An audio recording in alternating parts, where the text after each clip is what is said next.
I'm John McKee, editor of Messianic Apologetics, Messianicapologetics.net. And I would like to welcome you to this episode of Messianic Insider, your theology and news roundup for February the 10th, 2026. Let's get started on our theology roundup. Yesterday, as was announced at the end of last week, we are going to be going through a multi-part, possibly multi-week, I'm not too sure yet, series on the one law or one Torah issue. This is something which certainly garners a great deal of deep emotions, whether you are in favor or against it, or you're an adherent to a third or fourth option, which many of us actually are. It's something which garners a great deal of emotionalism. People have been offended, upset, disappointed, infuriated, afraid. I mean, all kinds of emotions on all sides. And really, the only way we're ever going to be able to resolve this is to park a lot of those emotions, evaluate what the issue actually is, go to the biblical text,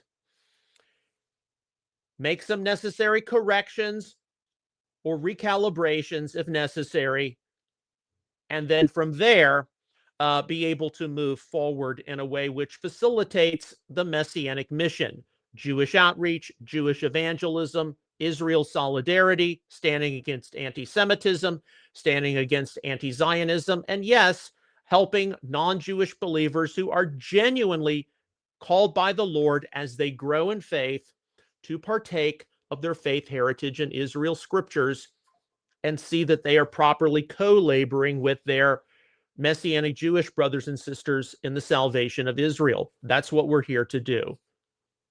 So if you will turn with me to the Messianic Apologetics website, messianicapologetics.net, click on the Articles tab, and these are all listed in alphabetical order. So for our purposes, go down to the letter O for one law.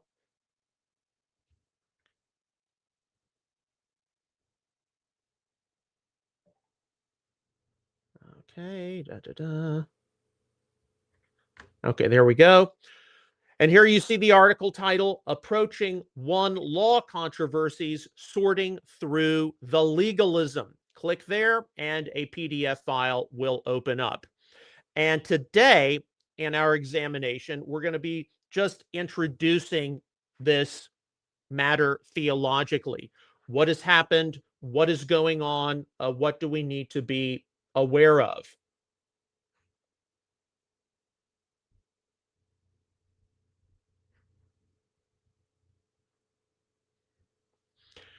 All right, so let's get started. Today's broad Messianic movement has many admirable qualities for which it should feel most spiritually gratified. The Messianic movement has been used mightily by the Lord to see many Jewish people come to saving faith in Yeshua, Jesus the Messiah, and it has also helped many evangelical Protestants associate with their faith heritage in the scriptures of Israel. The Messianic movement definitely stands against the common yet errant thought in much of modern Christian theology that the law of Moses was exclusively for the era prior to the Messiah and has now been nullified with his arrival. While it is safe to say that a majority of the Messianic community believes that God's Torah is valid instruction in a general sense, and that we should all be studying the Torah and be educated by its principles of holiness, there are varied degrees of praxis and halakha to be certain. Now I'm going to stop there. Term praxis is derived from the Greek meaning one's actions, halakha, a Hebrew term meaning the way to walk. So it principally means one's Torah application. Okay. There are a number of Messianic congregations which are quite close to following an Orthodox Jewish level of Torah keeping, others which shun a great deal of Jewish tradition and custom, and then others which stand somewhat in the middle. If there is anything which all congregations or fellowships have in common, it is that there is a panoply of different interpretations and applications of commandments. The order of the Shabbat service could be very different from one assembly to another. The way kosher is kept is probably not going to be the same, and the way people dress and groom themselves will certainly not be uniform.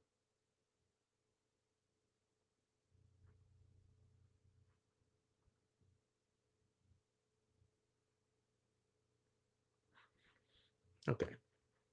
Because of the uniqueness of Messianic congregations, which in the North American diaspora are mixed assemblies of Jewish and non Jewish believers, a significant discussion and debate is ongoing about the relevance of Moses' teaching to the broad body of Messiah.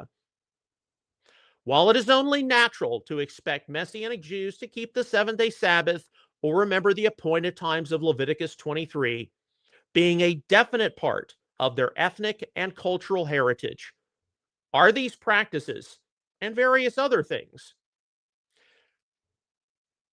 which non-Jewish believers in the Messianic community should also be taking seriously as they mature in the Lord. There are, to be certain, a wide selection of views present within today's Messianic Judaism regarding non-Jewish believers and their relationship to Torah practices like remembering Shabbat, the appointed times, or a kosher style of diet. Some leaders are very welcoming of non-Jewish believers being Torah observant, others are not so welcoming, some are indifferent, and some are hostile. And I think it's very important that we keep in mind that there is that diversity of views. There's not uniformity in the Messianic Jewish community as it involves non-Jewish believers and keeping various outward aspects of the Torah.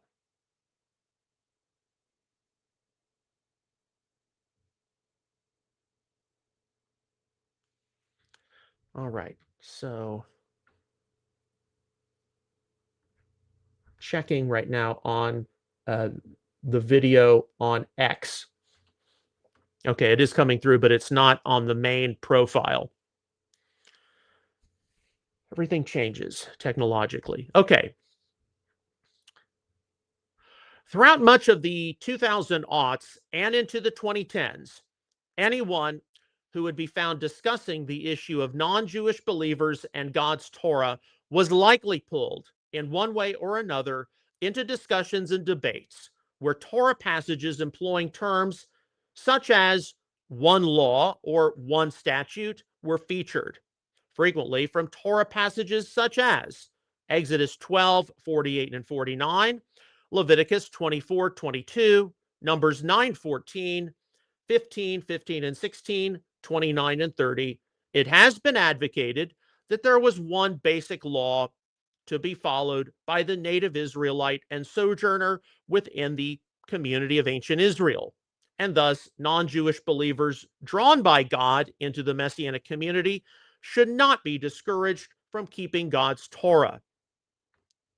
An entire sub-movement was seen to have spun off the Messianic community, labeling itself as either one law or one Torah, making declarations of there being one law its principal focus of theological and spiritual attention.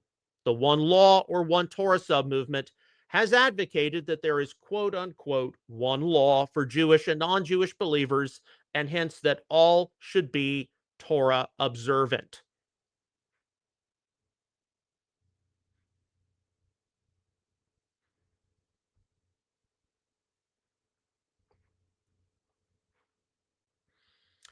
As the 2000 aughts came to a close, one could witness a selection of writings defending a one law or one Torah theology. You can see some of them in the footnotes right here, as well as those being negatively disposed toward it.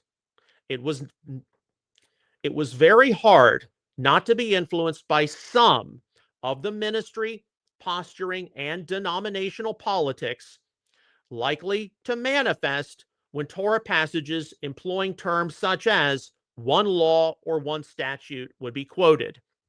Sadly, in all of the years I have witnessed, a great deal of debate and division emerge over what one law means as a matter of Torah jurisprudence.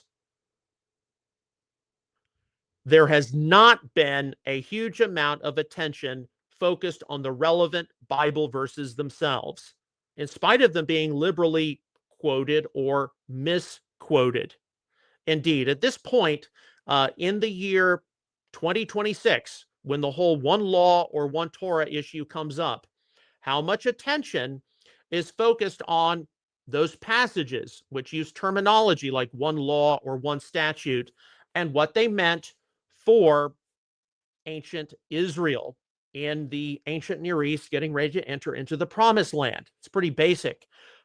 There's not.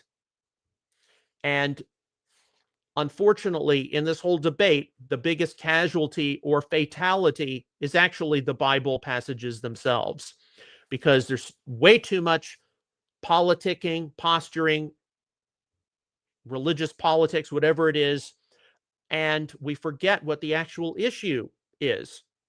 What do the Bible passages communicate?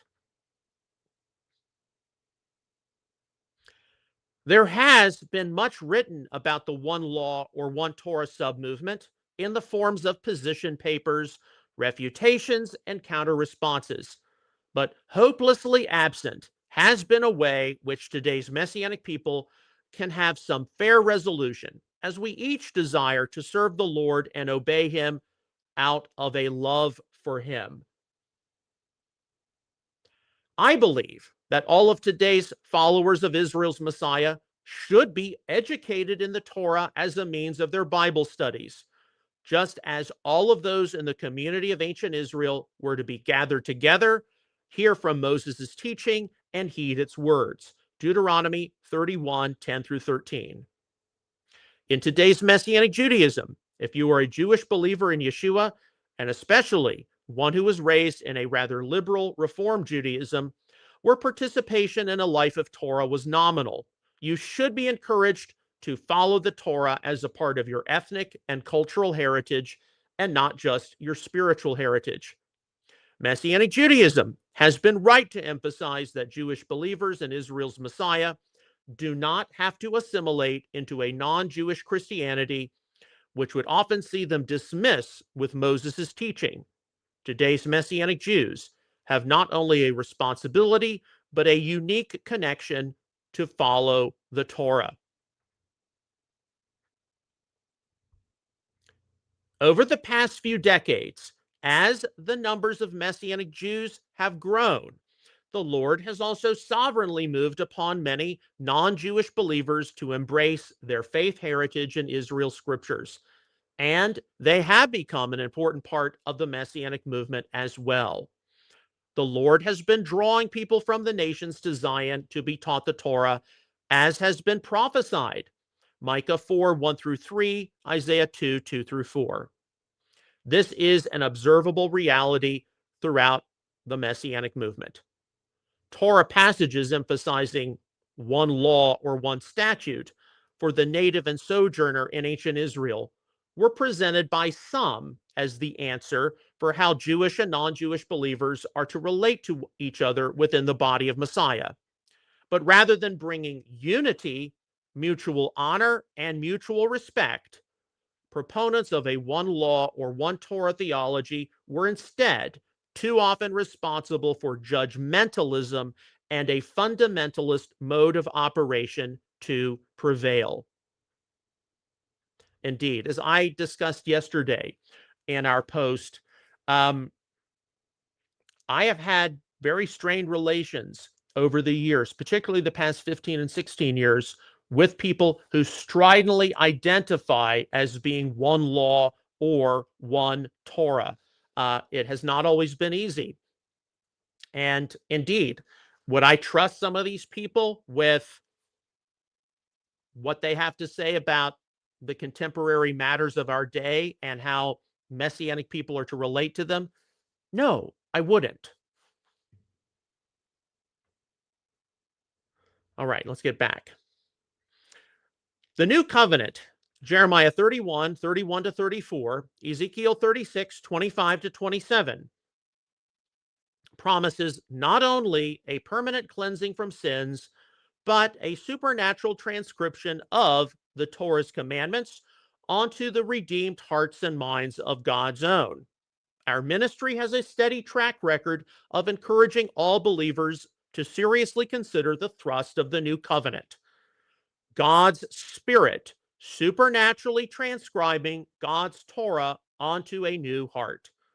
Growing in grace and being sanctified does not just involve learning how to love God and neighbor, Deuteronomy 6:5, Leviticus 19:18, also Mark 12:31, Matthew 19:19, 22:39, Luke 10:27, Romans 13:9, Galatians 5:14, James 2:8, more profoundly, but should also be thought to involve having a greater appreciation for Torah institutions such as the seventh-day Sabbath, Shabbat, appointed times or Moedim, and kosher dietary laws, which traditional Christianity has widely dismissed or discarded.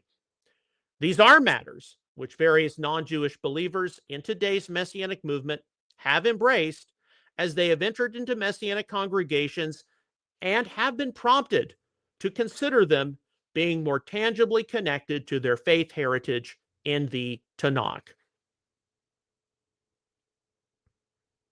While there were various differences between the native Israelite and sojourner within the community of ancient Israel, and we should never be led into simplistically thinking that the native Israelite and sojourner were exactly the same.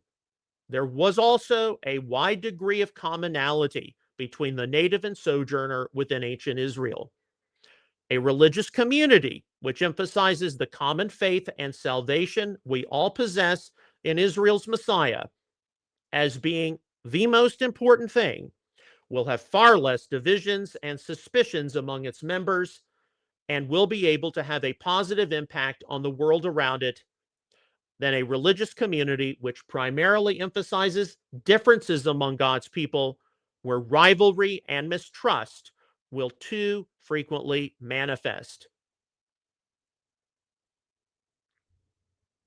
While it is difficult at times to not get engulfed in the politics of our broad Messianic faith community, we must strive as best as we can to remain above them. We have to act like mature believers whose loyalty is to the scriptures and the legitimate mission of God and not a particular sub-movement or clique.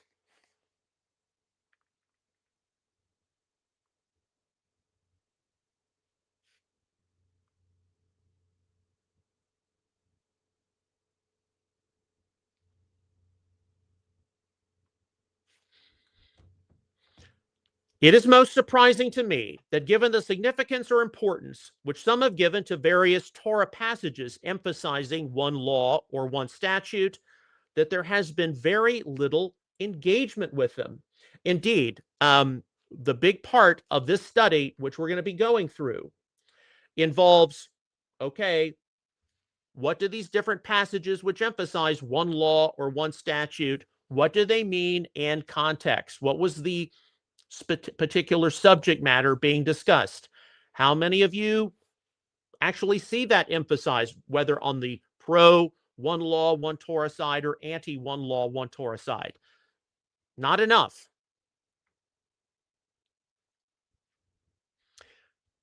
There has definitely been an avoidance of these Bible passages by those who are critical of the one law, one Torah sub-movement, but there has also been an avoidance of these Bible passages by those who would identify as members of the one law or one Torah sub-movement. What did various assertions in the Pentateuch, stressing one law or one statute for native and sojourner mean to the community of ancient Israel? There has not been a great deal of evaluation incorporating a reasonable range of current biblical scholarship, including not only Jewish opinions, but also those of evangelical Protestant and critical or liberal interpreters. I know, and this is what makes this study so difficult, I know that Torah verses which use the terms one law or one statute stir a great deal of emotions when people read them. It is my intention in this investigation to provide an analysis for you of the different verses engaged with the biblical text, the opinions of a spectrum of respected commentators, and what they communicate. In order for us to have a good handle on what one law really means, we need to make sure that we have done our homework. What we are going to find is that the emphasis seen on Torah passages which employ one law or one statute has actually been the wrong emphasis for many people in today's Messianic movement.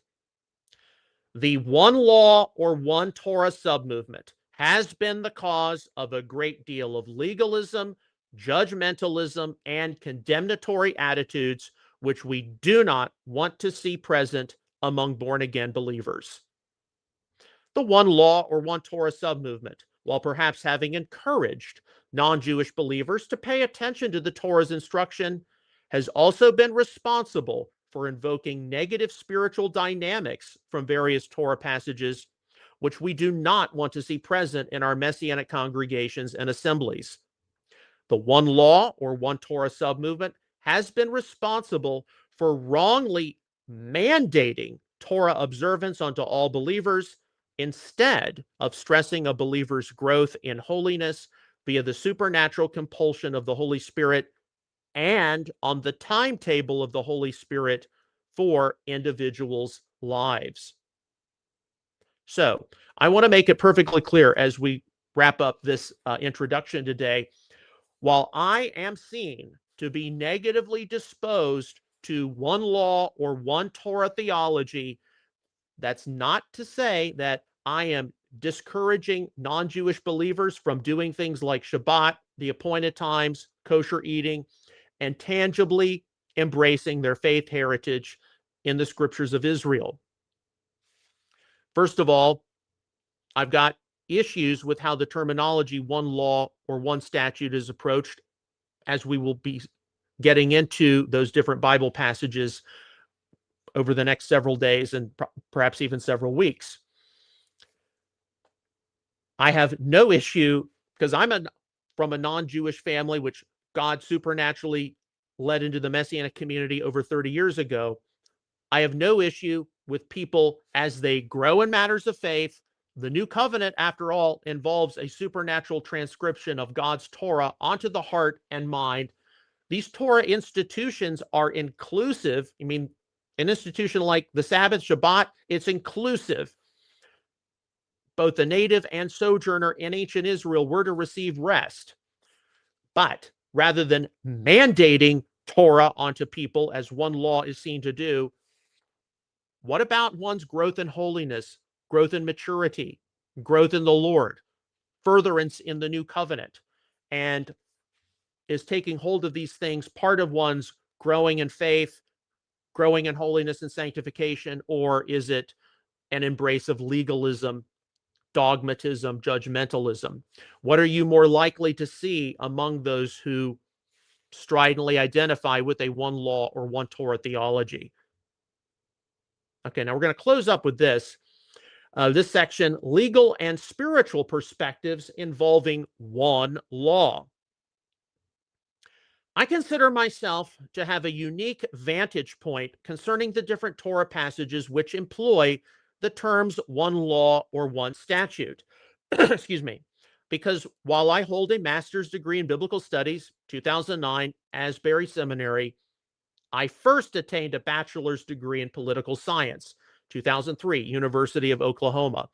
That's also why we have first our theology roundup and then we have our news roundup. As a matter of Torah jurisprudence, Bible readers certainly need to philosophically weigh what the native Israelite and sojourner in the community of Israel, ancient Israel, being affected by quote unquote one law, likely meant in contrast to the law codes of their ancient Near Eastern neighbors. At the same time, as a matter of spirituality, after the legal components of one law or one statute are evaluated, are Pentateuchal passages which detail these concepts what we truly want today's Messianic people to focus their spiritual attention upon? Or has the one law, one Torah submovement made some serious spiritual errors which need correcting? And what do I mean by that? Well, as I have said, the terminology one law or one statute appears in some specific ancient contexts, some specific issue being addressed. Do we want to see our faith community focus on those dynamics, theological, spiritual, as the main thing which is important to us? We're going to be getting into some of that, but as an example, one law or one statute may have concerned uniform capital punishment for high crimes in ancient Israel. Is that something we want our faith community to be focusing on as the most important thing? When you focus on one law or one statute rather than the completed work of Yeshua on the tree of sacrifice as perhaps being the most important thing, and one law or one statute concerned uniform capital punishment, it doesn't take a huge amount of difficulty to deduce that, well, no wonder one law or one Torah people are commonly accused of promoting legalism and judgmentalism. It's not very difficult to recognize that. All right, let's get back to our analysis. When I was a junior at the University of Oklahoma, so that's 2001, 2002, I had the privilege of taking several of Professor Donald Mallitz's classes on political theory and philosophy. Understandably, much of what I studied pertained to the different ideologies and worldviews which affected the development of modern politics, in particular, the political structures and institutions of Western Europe, and most importantly, the United States. We did read a great deal of the classical Greek and Roman figures, as well as some medieval Roman Catholic philosophers, reformers like Martin Luther and John Calvin, and on to various academic voices from the Enlightenment and important people today whose philosophy influences the political realm. Now, this is kind of interesting. If you can believe it, in one of those political science classes, we were actually required to read through sections of Exodus, Leviticus, Numbers, and some of Deuteronomy in the Holy Bible. Yes, the Bible was the one textbook most of the students did not have to go and buy. We read from the scriptures, not just to understand their influence on kings, generals, or civic leaders who had come many centuries later, but we read from the law of Moses to see how its injunctions were to regulate an ancient society, to which all in the West are undeniably indebted. Looking at instructions such as a king writing out the law of God were clearly noted, Deuteronomy 17:19, and we compared it to the figure of the American president and whether he has even read in full the U.S. Constitution and has understood the oath of office. All right. A noticeable area which generated some, and when I look back on it, important class reflection occurred when Professor Mallitz's students read Pentateuchal instructions regarding one law or one statute to apply to the native of Israel and the sojourner within Israel. Various injunctions where one law was stressed undoubtedly helped lay the foundation of Western civilization and democracy. In various instances where an outsider had entered into the community of Israel, readers of the Holy Scriptures encounter how there were specific places where instead of being taken advantage of or being treated more harshly or in an unreasonable manner, that there would be uniform treatment of the sojourner, the same as the native. One witnesses how one law clearly applied to the native or the sojourner who committed blasphemy against the God of Israel or who murdered another human. Leviticus 24, 14 through 17, 22, and that both the native and sojourner were to be executed. It is not as though the native of Israel had the opportunity to instead pay a fine and not be executed, whereas the sojourner could only expect execution. From a legal standpoint, in examining various Torah passages which stress one law or one statute, it is not difficult to extrapolate what the principle of there being a fair standard for people within a society would mean, particularly for the Judeo-Christian West. In American jurisprudence, for sure, there is not supposed to be one standard of law for the king or aristocracy to be loosely held to, who in the ancient Near East were often considered divine or semi-divine, and then another standard for the general populace or peasantry to be rigidly held to. All people within a country with a definite constitution will be held accountable to the same basic law. Now, this is where things get kind of interesting. Of course, within the Torah, there are subdivisions within its commandments which might be more relevant to groups such as males, females, priests, farmers, business owners, merchants, the military, etc., to which a tribunal of judges or a Supreme Court would be able to issue rulings and provide interpretations for people. But there are not two totally different standards for those within the community. The native of Israel and the sojourner welcomed into Israel were not exactly the same, but there are indeed references in the Tanakh that physical non-Israelites who joined themselves to Israel and Israel's God were to be afforded with honor and given the same basic treatment as the native born. And I know that a lot of people who are hard and fast supporters of a one law, one Torah theology, they like to compare their approach to one law or one statute to the U.S. Constitution and make the claim that there are no differences of any kind between a native-born citizen of the United States and a naturalized citizen of the United States.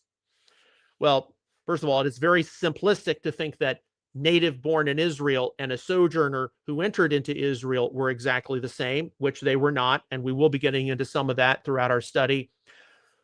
But there's one major difference between a native-born citizen of the United States and a naturalized citizen of the United States. A naturalized citizen of the United States comes to the U.S., goes through the citizenship process, while the Constitution is still applicable to that person. A naturalized citizen of the United States cannot be the president. Only a natural-born citizen of the United States can be the president. So I would stress that even though we're going to find out that native and sojourner in ancient Israel had far more in common than not, there's still going to be differences. Okay. While theologically and philosophically, Torah passages which stress one law or one statute, excuse me, do stress the fair and equal treatment of the native of Israel and sojourner in Israel in matter of jurisprudence, surely a radical concept for much of the ancient Near East. Spiritually, it has to be asked if these Torah passages are worthwhile enough to focus the main activities of a Messianic congregation or fellowship of believers upon now in the 21st century. When evaluating the original context of Torah passages, noting one law or one statute, it cannot be overlooked how the subjects involve male circumcision, Exodus 12, 48 and 49, capital punishment and laws of damages, Leviticus 24, 10 through 22, and animal sacrifice, Numbers 15, 1 through 15, 17 through 28. While many proponents of a one law or one Torah theology may disagree, these three areas have all been affected by the new spiritual dynamics of the post-resurrection era. Male circumcision, while not abolished, does not have the same significance as it once did. The Levitical priesthood and animal sacrifice have been set aside until the millennium, Hebrews 7:18, and the capital penalties of the Torah were absorbed by Yeshua's own death on the tree of sacrifice, Colossians 2:14. Recognizing that we live in a post-resurrection era is not something which those of the one law or one Torah submovement tend to do, because their spiritual focus might be on Bible passages which stress uniform capital punishment. For the native and sojourner within the community of ancient Israel, it should hardly be a surprise for the spiritually discerning to deduce why legalism and a judgmental attitude frequently abound among proponents of a one law or one Torah theology. To be sure, each of the Torah passages which employ the terms one law or one statute have to be examined on their own. There are important principles to be recognized from these passages. Yet, as believers in Yeshua the Messiah, we have to keep these principles in view of the ongoing plan of salvation history and within the expectations of the new covenant, Jeremiah 31 to 34, Ezekiel 36, 25 to 27, Hebrews 8, 8 through 12, inaugurated by his own blood, Luke 22:20. Should our focus as Messianic believers today really be on one law or one statute, or instead on Torah education for all of God's people, Deuteronomy 31, 10 through 14, as hearts and minds are transformed by his Spirit, Joel 2:28. Okay, and you can see for tomorrow, as we prepare to get into these passages, we'll be first addressing Exodus 12, 48, and 49.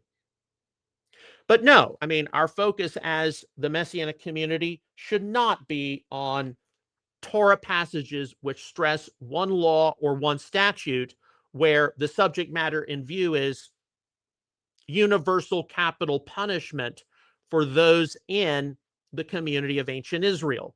If you're going to invoke those matters as your spiritual credo, you shouldn't be surprised when legalism and judgmentalism, rigidity, spiritual pride, whatever, begin to manifest themselves. And for a lot of people in the Messianic Jewish community, they don't have a problem with non-Jewish believers embracing their faith heritage in the scriptures of Israel, participating in a life of Torah, honoring Shabbat, the appointed times, the kosher laws, what have you, provided that they are genuinely called by the Lord into the Messianic movement and they are co-laboring with Messianic Jewish believers in the restoration of Israel. Their main problem with one law is the rigidity, the judgmentalism, the legalism, and a lot of the other negative things which are not conductive to the work of the Holy Spirit. The great amount of pride and arrogance, which you can just see on a lot of the one law people out there. And indeed, it's, this isn't just theology. This is spirituality. People's lives are affected by a lot of this. Okay. All right, so that concludes our theology roundup for today. As I said, tomorrow we'll be getting into Exodus 12, 48, and 49. Let's now move over to our news roundup. Okay, and we do the news roundup after the theology roundup because, of course, the news is time sensitive and it changes from day to day. And right now, of course, the ongoing situation many of us are paying attention to is the potential conflict brewing in Iran. What is Israel going to do? What is the United States going to do? Benjamin Netanyahu, Israeli prime minister, has left for Washington already. So we'll be noting that. And there are going to be some meetings he has with the president, as well as others in Washington. And of course, the subject matter of, okay, what about the U.S.-Iranian negotiations? Is that going to go anywhere or not? We also are going to be covering some incidents, anti-Semitic incidents, which have taken place recently. We need to keep tabs on these as a Messianic community, because even though, oh, it's over there, it's not going to hit my local congregation, we need to keep our two fingers on the pulse of what's happening in society.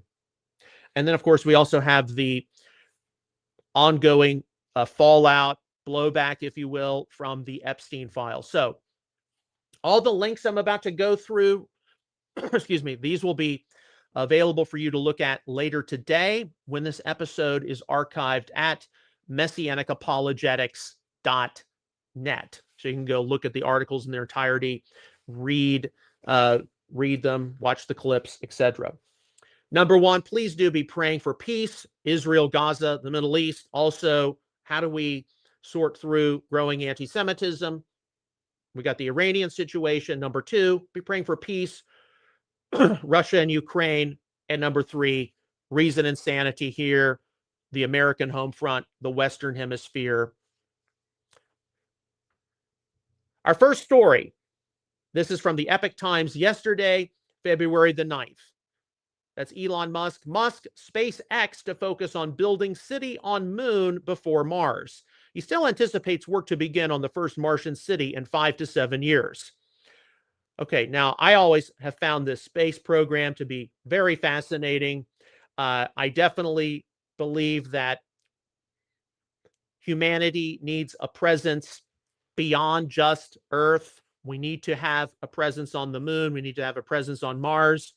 Not just because of the new discoveries we can make about our solar system, our universe, but all of the new technologies which can come as a result of the space program, and people on Earth can benefit from them. Of course, those of you all who were around in the 1950s and 1960s, you remember things like Tang, microwave ovens, which came as a result of the space program. Today, a lot of the computer technologies, making things in smaller and smaller format, micro format, they are related to the space program. They're also related to the defense program too. But yeah, the benefits of the space program are huge. At the same time, we start having a more permanent presence in space, on the moon, on Mars. There are going to be questions about the greater universe. There are going to be things discovered. The periodic table might get some new elements added to it. There are going to be questions about how, not only how old is the universe, how vast is it, but is human civilization the only sentient race of beings? Are there others? And for believers in the God of the Bible, at least philosophically, hypothetically, questions will be posed. Well, what if God's got other stories going on? That's what will come of a lot of this, and it's important that we as believers stay attuned to it. Okay, here is an interesting post I ran across on X. There's a 1 minute, 19-second clip. Jewish identity is our shield against hatred, pride in our heritage from Hebron to the Temple Mount, Hebron to the Temple Mount, and a strong Jewish army are our strength. Okay, so in light of growing anti-Semitism, growing anti-Zionism, this Jewish person in Israel made the strong assertion that it is Jewish identity, pride in our heritage, a strong Jewish army. That is what is going to defend us against all these bad things. Now, I want to stress something very clearly. Today's Messianic Jewish movement is absolutely right to stress that when Jewish people come to faith in Israel's Messiah, they do not have to give up on their Jewish heritage, their ancestral traditions. They do not give up on being Jewish. They don't have to assimilate. And one's Jewishness, one's Jewish heritage, and maintaining that is doubtlessly important. None of us would be involved in the Messianic community if we didn't believe that. Yet, the most important thing is not one's Jewish identity. Jewish identity is important, but it's not the most important thing. It's being known by the one God of Israel via the salvation of his Son Yeshua of Nazareth. That is the most important thing. And ultimately, as we read in the scriptures, one's Jewish identity, one's Jewish heritage, one's Jewish pride, one's having a Jewish army, i.e., the IDF, is all going to come short when the ultimate answer for deliverance, for rescue from enemies, is going to come from the God of Israel and him supernaturally intervening, as it always has been throughout the Holy Scriptures. And one of the things, especially as we get into this whole one law controversy and matters of identity and everything else, all of us have to return to that place of recognizing that the most important thing, and look, we all have great virtues from our different backgrounds, which can help, bless, edify other people in the body of Messiah and aid for our mission in the world. Still, the most important thing is what Yeshua has done for each and every one of us, his sacrifice on the tree, the execution stake. And all of us sometimes need to be reminded of that. So it's important to see someone, a Jewish person who made Aliyah to Israel, say, hey, this is very important to us as Jewish people, but it's not going to be enough ultimately. Only crying out to God and recognizing Yeshua is the answer. Okay, from open source intel yesterday, February the 9th, 1:13 p.m. So this would have been when we were streaming yesterday. There's a 2-minute, 20-second clip, 2-minute, 27-second clip, sorry. Iran claims it could preemptively launch more than 2,000 ballistic missiles at once if attacked.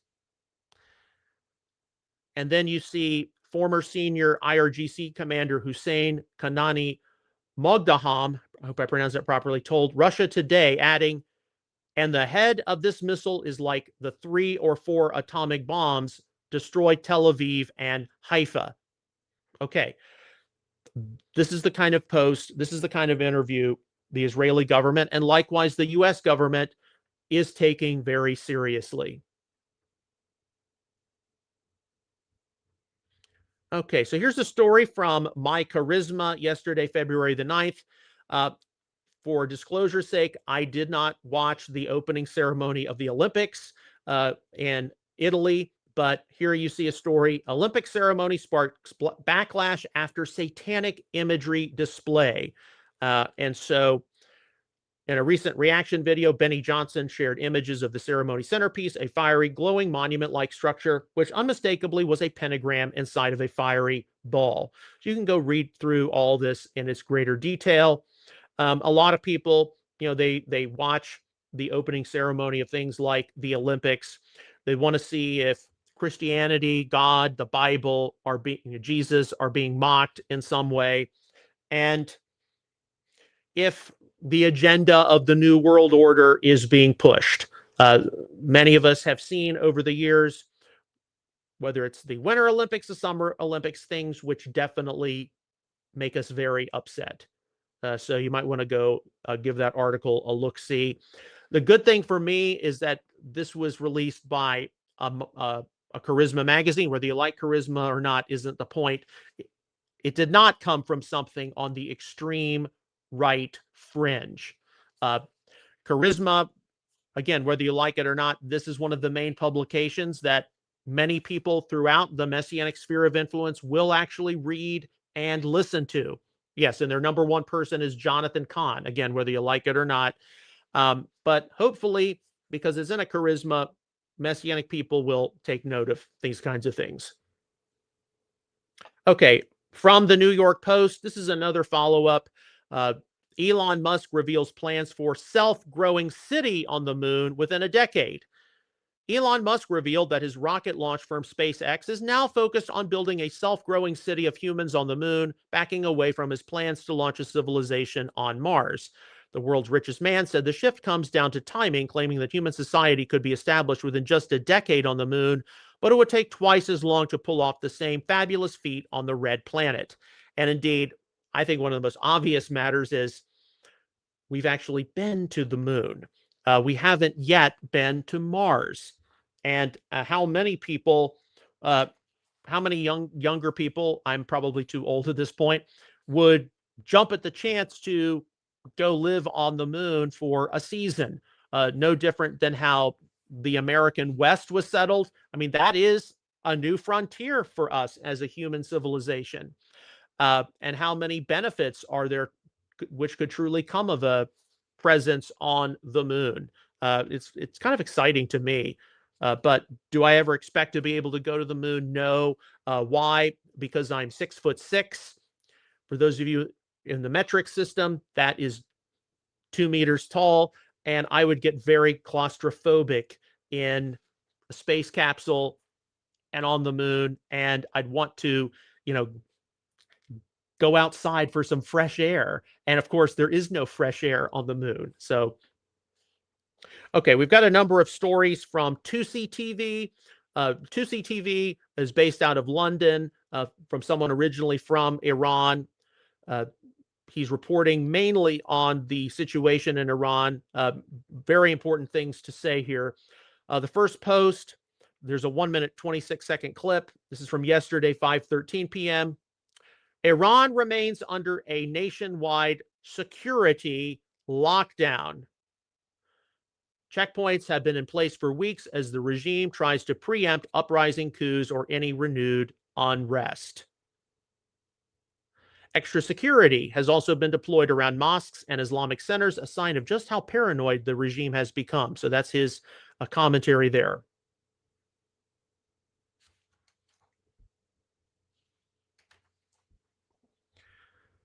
Okay, so our next story from 2C.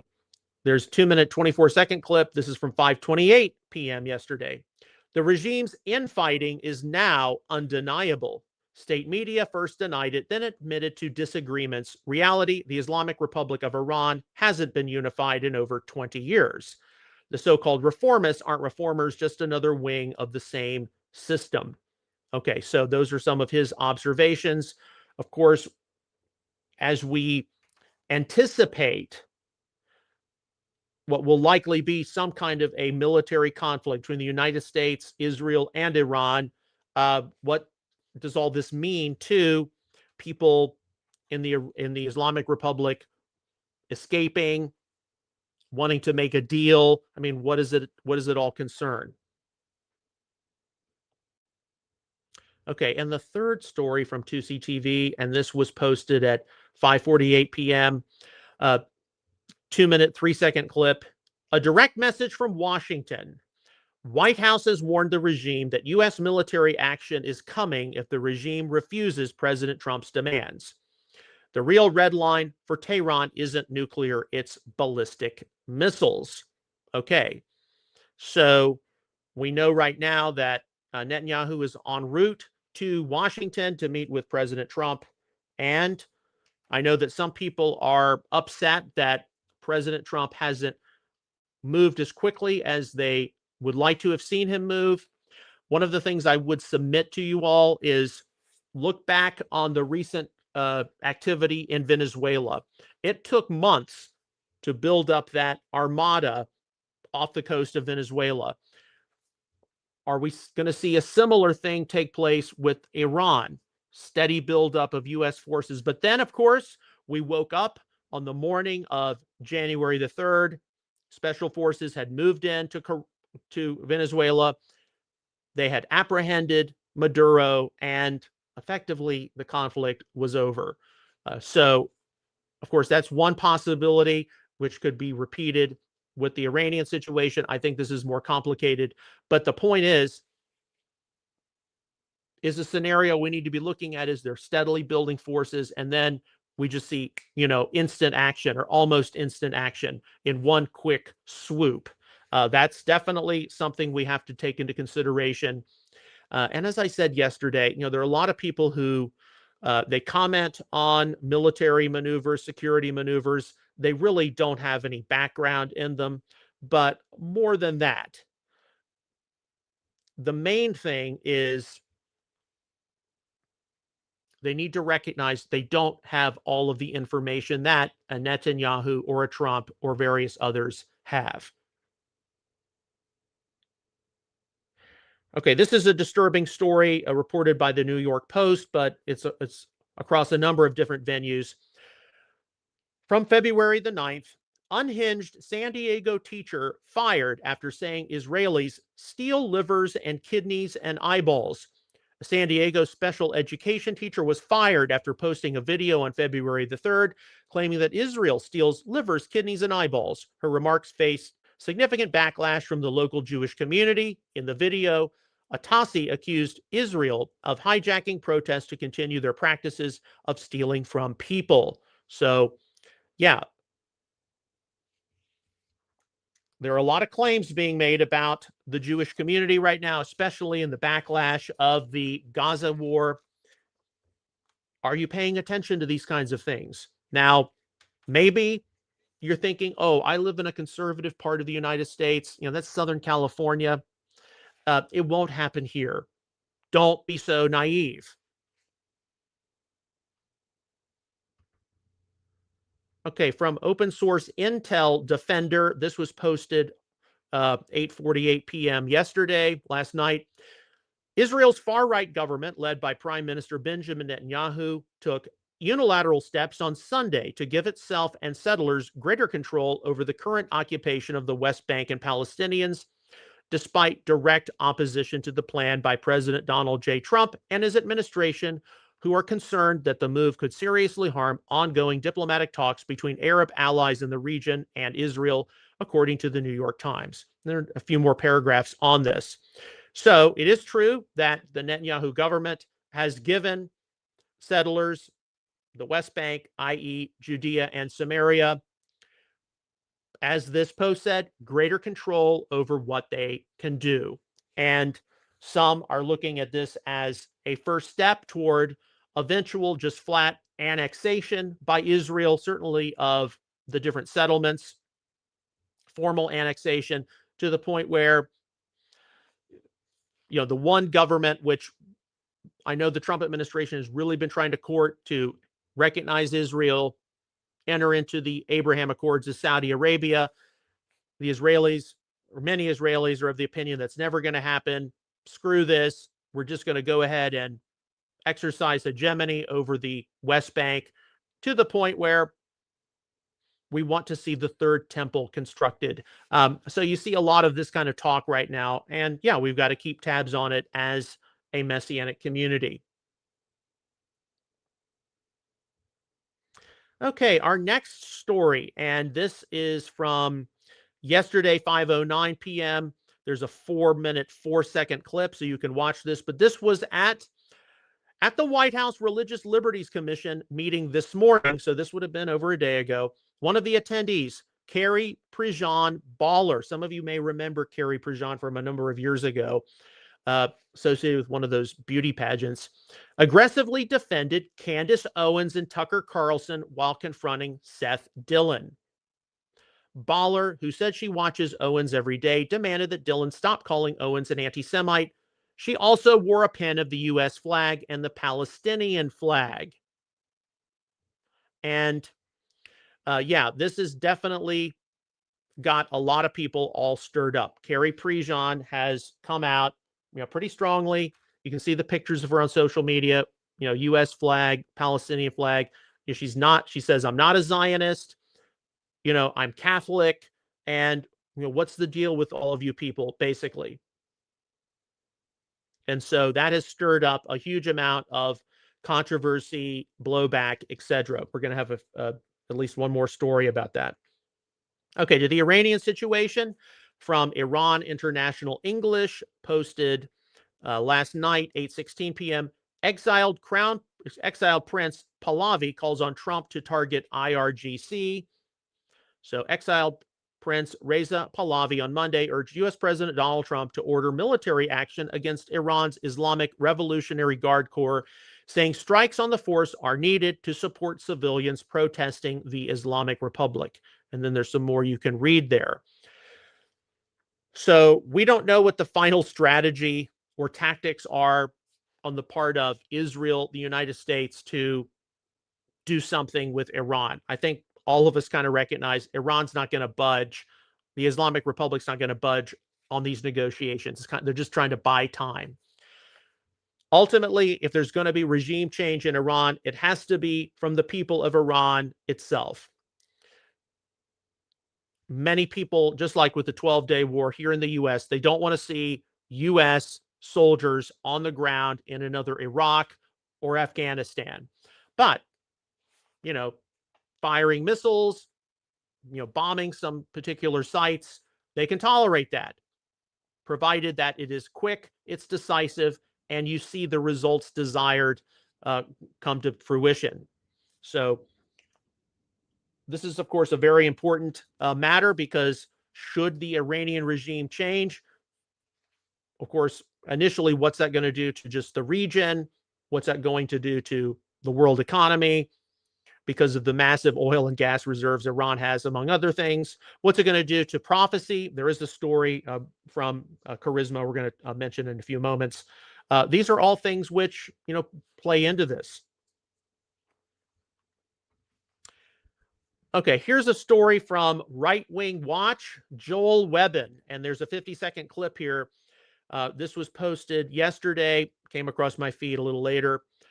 This is very disturbing, very offensive, and it just shows you the battle we're in. Last year, at around this time, more like March, April, Joel Webbin had a panel of different people, and they were talking about the phenomenon of Christians observing a Seder. Of course, what he meant was Christians observing a Passover Seder, and how, this was just terrible. It's just awful. Christ has done away with those kinds of things. And we did report on that on Messianic Insider. Excuse me. But here, this is how far he's going. Anti-Semitic Christian nationalist pastor Joel Webbin gripes that the United States sided with the communists in Russia during World War II instead of backing the quote-unquote Christian nation of Nazi Germany, likening it to the crowd freeing Barabbas while condemning Jesus to death in the Gospels. I don't know what to say. So it would have been better for us to support Hitler than support Stalin. I mean, they were both evil, but yeah. And he, by the way, is no friend of Israel. He's no friend of the Jewish people. He definitely clips on the edges of Holocaust denial. At least it wasn't as bad as they say it was. Joel Webbin, what a sight to behold.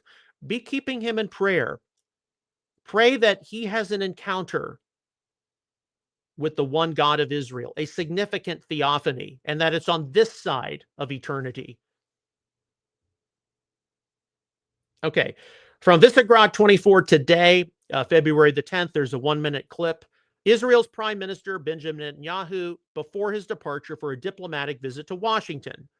On this trip, we will discuss a range of issues, Gaza, the region, but of course, primarily the negotiations with Iran. And yes, that's what we're going to be monitoring very closely over the next few days.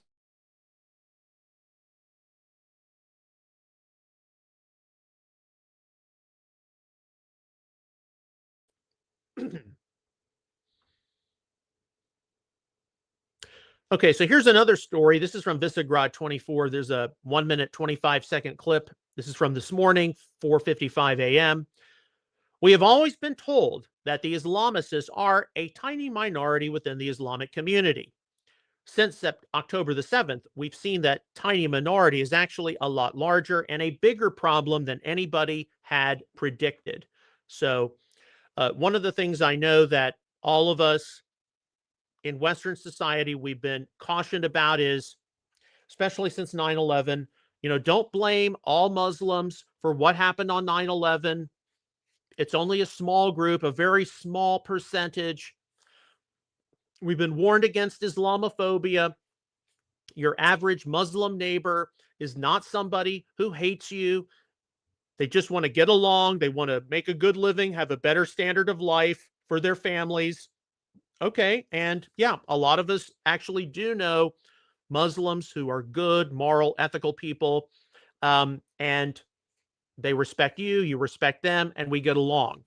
But how big a percentage is this, extremism faction within the Islamic community? Is it 1%, 2%, 5%, 10%? I mean, 10%, that's a lot of people. You may have to be, you know, cautious about. So this is something I know everyone is having to sort through right now. Um, the only answer for all of this is salvation in Yeshua the Messiah. We pray for the salvation of the lost every day. We pray we can be a good testimony to these people. We pray that the Lord supernaturally appears to them when they are looking at things they shouldn't be looking at. They are being radicalized, but in the wrong way, need to be radicalized for the gospel. But there are going to be a lot of people right now who they see what's happening in various Islamic quarters and they wonder how large a percentage are these extremists. Okay, here's an important story from the Epoch Times from today, the 10th of February.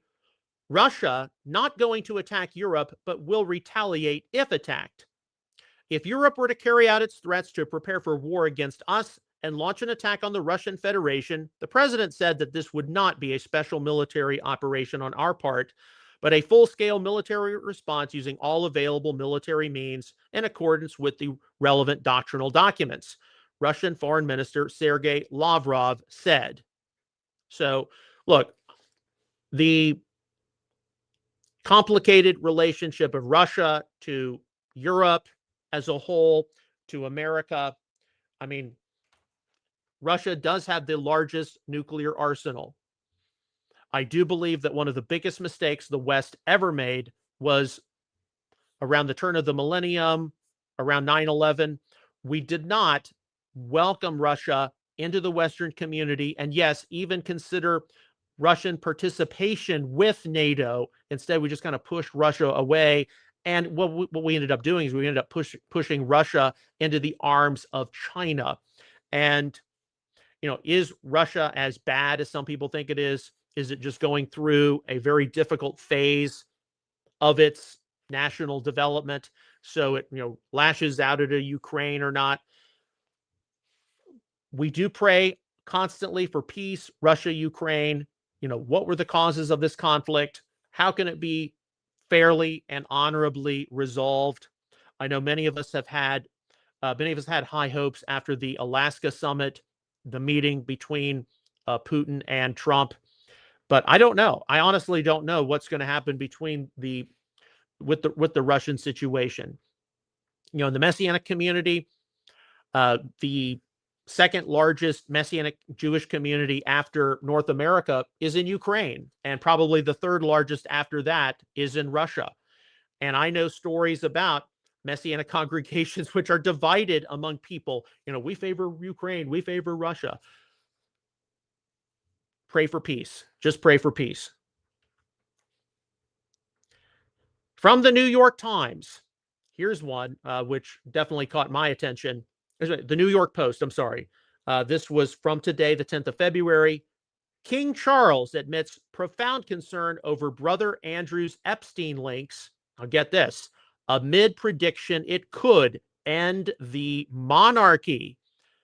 King Charles has expressed profound concern over his brother Andrew Mountbatten Windsor's disgraceful ties to pedophile pal Jeffrey Epstein.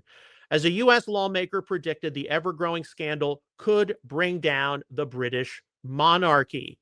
Now, one of the things some of us are aware of is there are people within the Messianic sphere of influence. It goes back actually several decades to the release of the book, The Antichrist in a Cup of Tea by Tim Cohen. There are people who believe that Prince Charles of Wales, now of course King Charles III, is the anti-Messiah or Antichrist. I am not someone who believes that. But geopolitically, it is fair to say, especially now with the death of the Queen Elizabeth, and still, we're talking about Great Britain, talking about the monarchy. Many of us still slip and we say, oh, the Queen, oh, she's gone, right? We all know that once the Queen passed away, the British monarchy definitely became an endangered species. And if this Epstein files scandal is really bad, and of course, it's going to implicate people across the board, whether they are royalty, aristocracy, a president, a prime minister, members of government, industry, entertainment, sports, whatever it is. It's going to implicate people. It's going to scandalize people. I'll say that across the spectrum. So, the British royal family is just one of many things people are going to focus on. But is the royal family strong enough, in particular with a Prince William, Princess Kate, to continue the business or not? I mean, the last big, really big scandal the royal family faced was, of course, the abdication of Edward VIII, who wanted to pursue a relationship with Wallis Simpson, who was no prize, by the way. Wallis Simpson was no prize, but a better monarch, arguably, in George VI, and later Elizabeth II, came about. But the royal family, barely survived that scandal. That's one of the reasons why Queen Elizabeth, lasted as long as she did, probably. The example of her uncle abdicating. What's going to happen to the royal family with potential Epstein revelations? We'll just wait and see. But I would put to rest the whole idea that the anti-Messiah or Antichrist is going to come from the royal family. I just don't see it happening.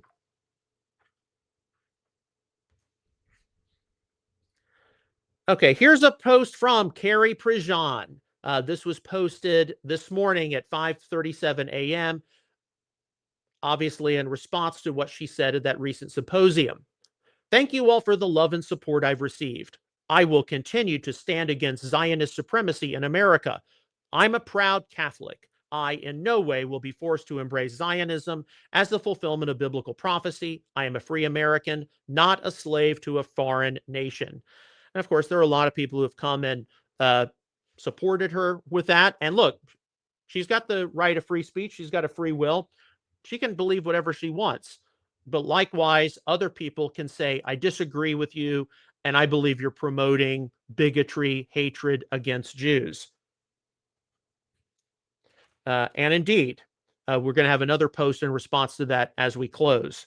Okay, we've got two stories from My Charisma as we prepare to close this up. The first one, and this is speculation, this was posted today. Iran and prophecy, what the collapse of the regime could mean for Ezekiel 38 and 39. That's, of course, highly speculative. What's not speculative is simply if the Islamic Republic collapses and a new constitutional monarchy, possibly led by the exiled crown prince, is established, it doesn't mean that all, for example, anti-Zionism or anti-Semitism is going to leave Iran. Iran is part of the Middle East, after all. There's anti-Zionism, anti-Semitism everywhere.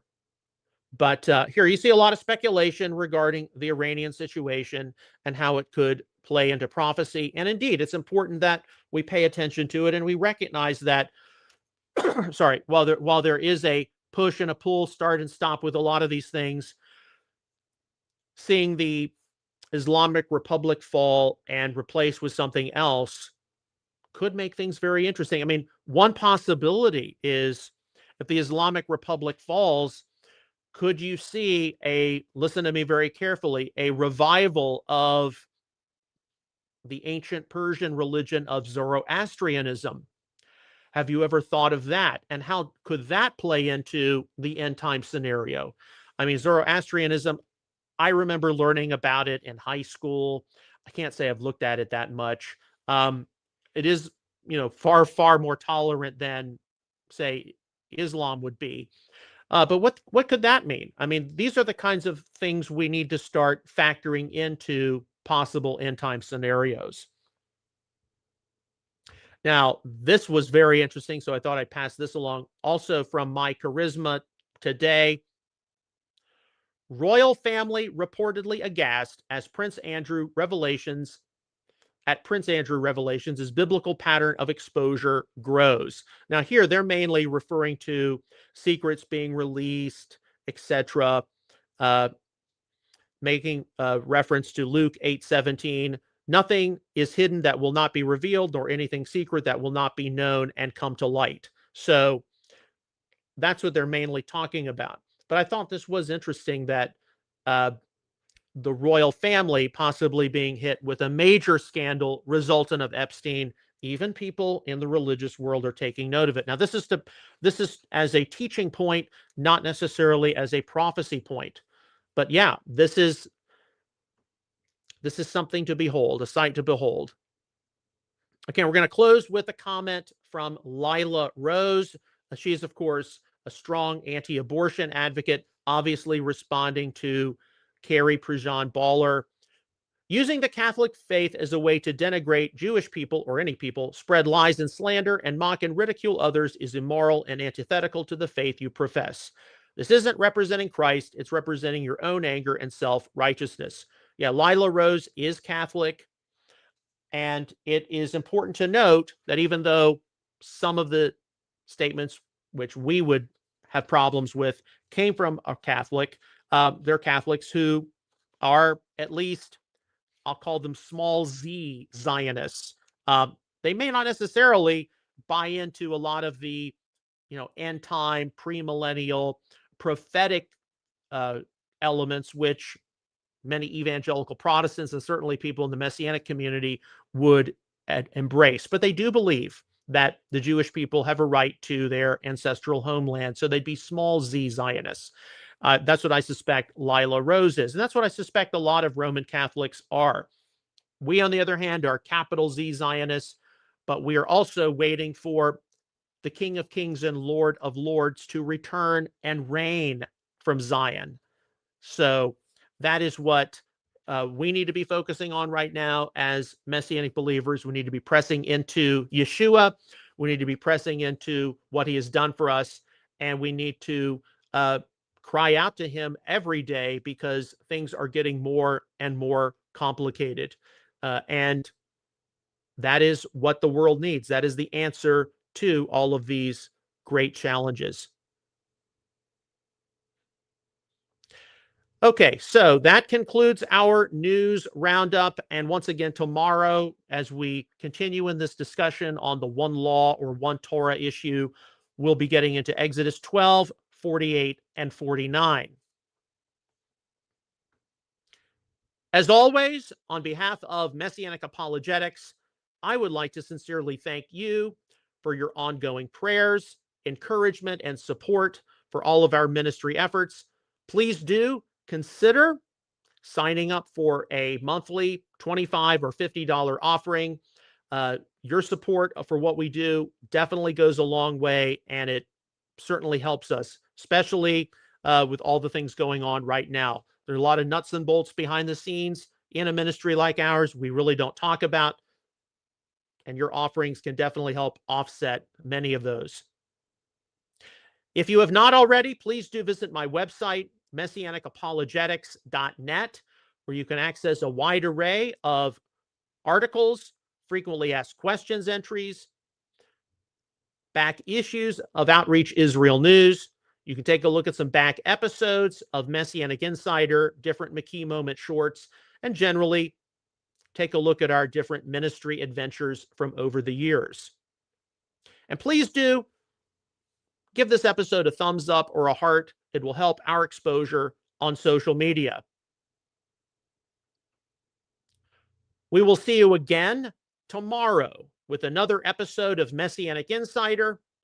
Until then, may God bless you, shalom, and take care.